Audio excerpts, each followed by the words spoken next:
Hello guys, welcome back to my YouTube channel मेडी को देखो। आज का हमारा टॉपिक है सीओपीडी। आज हम सीओपीडी के बारे में डिस्कस करेंगे और इसमें हमारी कौन कौन सी कंडीशन आती हैं उसके बारे में भी डिस्कस करेंगे। नाउ फर्स्ट ऑफ ऑल हम सीओपीडी का मीन्स देखते हैं कि सीओपीडी का मतलब क्या होता है।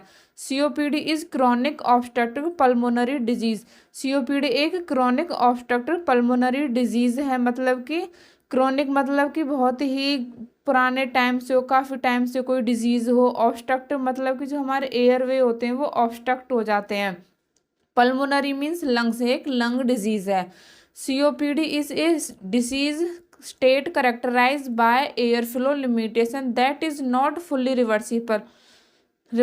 सीओपीडी एक ऐसी डिसीज़ है जिसमें हमारी जो एयर फ्लो है वो लिमिटेशन हो जाती है। यह इरिवर्सिबल प्रोसेस होती है, यह नॉट फुल्ली रिवर्सिबल प्रोसेस है। COPD including chronic bronchitis and emphysema. COPD में हमारी दो कंडीशन आती हैं, एक है क्रॉनिक ब्रोंकाइटिस और एक है एम्फाइजीमा, जिसके बारे में हम आगे डिस्कस करेंगे। Asthma is not considered part of COPD due to it reversibility.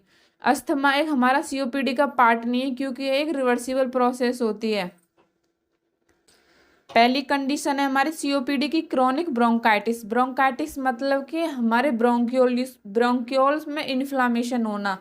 It is a chronic inflammation of the lower respiratory tract characterise by excessive mucus secretion, cough, dyspnoea associated with recurrent infection of the lower respiratory tract. यह एक chronic inflammation disease है जो कि हमारे bronchioles में होती है। मतलब ब्रोंक्यूल्स हमारे लोअर रेस्पिरेटरी ट्रैक में आते हैं। ब्रोंक्यूल्स ब्रोंकाई हमारे रेस्पिरेटरी ट्रैक में आते हैं और इसमें बहुत ज़्यादा म्यूकस सीक्रेशन होने लगता है, कफ होने लगता है, डिस्पीनिया होने लगता है। डिस्पीनिया मतलब डिफ़िकल्टी इन ब्रीथिंग, सांस लेने में प्रॉब्लम होने लगती है। Associated with recurrent infection of the lower respiratory track, और हमारे जो लोअर रेस्पिरेटरी ट्रैक होता है उसमें भी इन्फेक्शन होने लगता है। सेकेंड कंडीशन है emphysema. Emphysema it is a complex lung disease characterise by damage to the gas exchanging surface of the lungs. Emphysema एक कॉम्प्लेक्स लंग डिजीज है जिसमें हमारे जो गैस एक्सचेंजिंग सरफेस होता है वो लंग का वो डैमेज हो जाता है। गैस एक्सचेंजिंग सरफेस को हम एयर सैक बोलते हैं, जो कि हमारा एयर सैक्स होता है लंग्स में, वो डैमेज हो जाता है एम्फाइजीमा में। नेक्स्ट हमारे रिस्क फैक्टर ऑफ सीओपीडी। कौन कौन से रिस्क फैक्टर हो सकते हैं हमारे सीओपीडी में?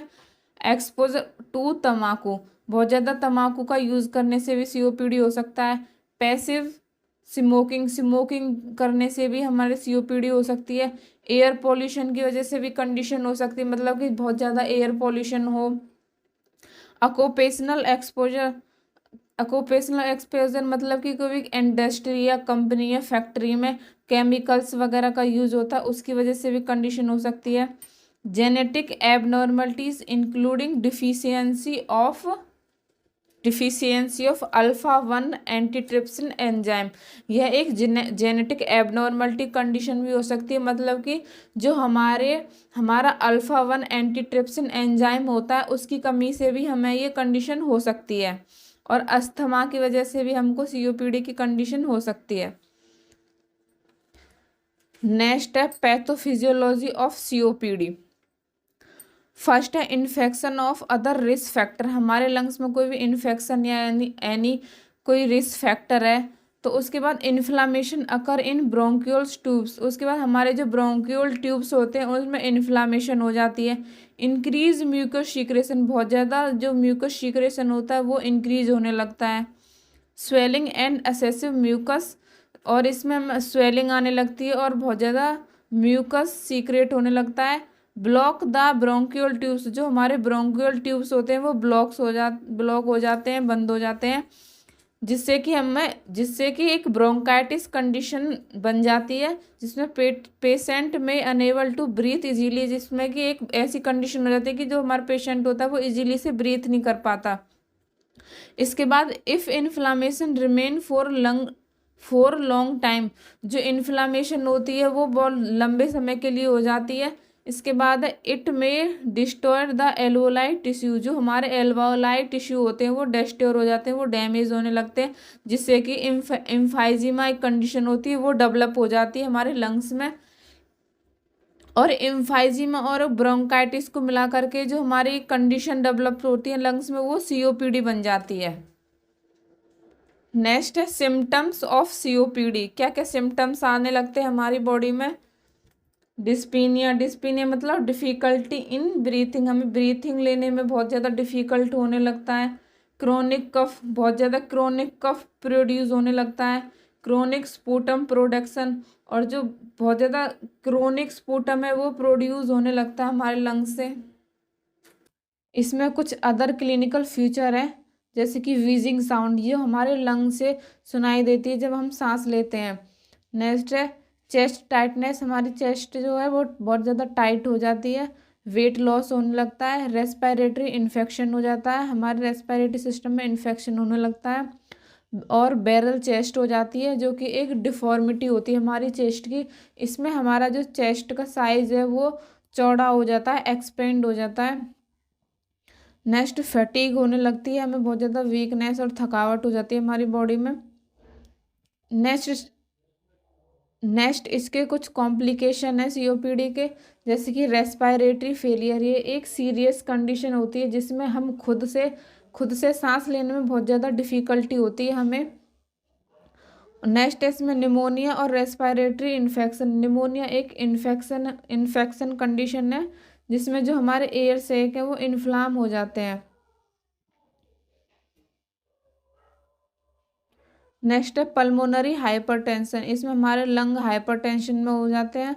नेक्स्ट है निम्यूनोथोरैक्स, इसमें हमारे लंग्स कोलैप्स हो जाते हैं, मतलब जो हमारी इसमें हमारे लंग्स और चेस्ट वॉल से एयर लीक होने लगती है। नेक्स्ट है राइट साइडेड हार्ट फेलियर, हमारा राइट साइड का हार्ट है वो हार्ट फेलियर हो जाता है। स्केलेटल मसल डाइसफंक्शन हो जाता है। डिप्रेशन एंड एंजाइटी डिसऑर्डर होने लगते हैं। हाई ब्लड प्रेशर होने लगता है हमारी लंग्स आर्टरीज में, और इसमें लंग कैंसर के भी चांसेस होने लगते हैं। हार्ट प्रॉब्लम्स भी आने लगती हैं। नेक्स्ट है हमारा डायग्नोसिस टेस्ट ऑफ सीओपीडी। इसमें हमारे कुछ डायग्नोसिस टेस्ट हैं सीओपीडी के, जैसे कि स्पायरोमेट्री। स्पायरोमेट्री एक ऐसा डिवाइस है जिसमें हम मेज़र करते हैं कि कितनी एयर हम एक्सहेल कर पा रहे हैं और कितने फोर्स के साथ हम ब्रीथ आउट कर पा रहे हैं। नेक्स्ट है pulmonary function test. Pulmonary function test में हम लंग्स की वर्किंग चेक करते हैं, उसमें हम मेज़र करते हैं लंग वॉल्यूम, लंग कैपेसिटी और गैस एक्सचेंजेस। नेक्स्ट है arterial blood gas, ABG test होता है। नेक्स्ट चेस्ट एक्सरे कराते हैं, सीटी स्कैन कराते हैं, पल्स ऑक्सीमेट्री कराते हैं। पल्स ऑक्सीमेट्री में हम ब्लड में हमारा कितनी ऑक्सीजन आ रही है उसको मेज़र करते हैं। नेक्स्ट है अल्फ़ा-1 एंटीट्रिप्सिन टेस्ट, जो कि इसकी डिफिशियंसी के कारण हमें सीओपीडी होती है, उसका भी टेस्ट कराते हैं। नेक्स्ट है हमारा treatment of COPD. Avoid smoking and alcohol, smoking और एल्कोहल को अवॉइड करा के इनहेल ब्रोंकोडाइलेटर भी दे सकते हैं, और anticholinergic and antibiotics drugs they सकते हैं। पल्मोनरी रिहेबिलाइजेशन एक्सरसाइज कराते हैं, ऑक्सीजन थेरेपी और हेल्थी न्यूट्रिशन प्रोवाइड करा के, और योगा एंड रिलैक्सेशन थेरेपी भी करा के हम सीओपीडी का ट्रीटमेंट कर सकते हैं।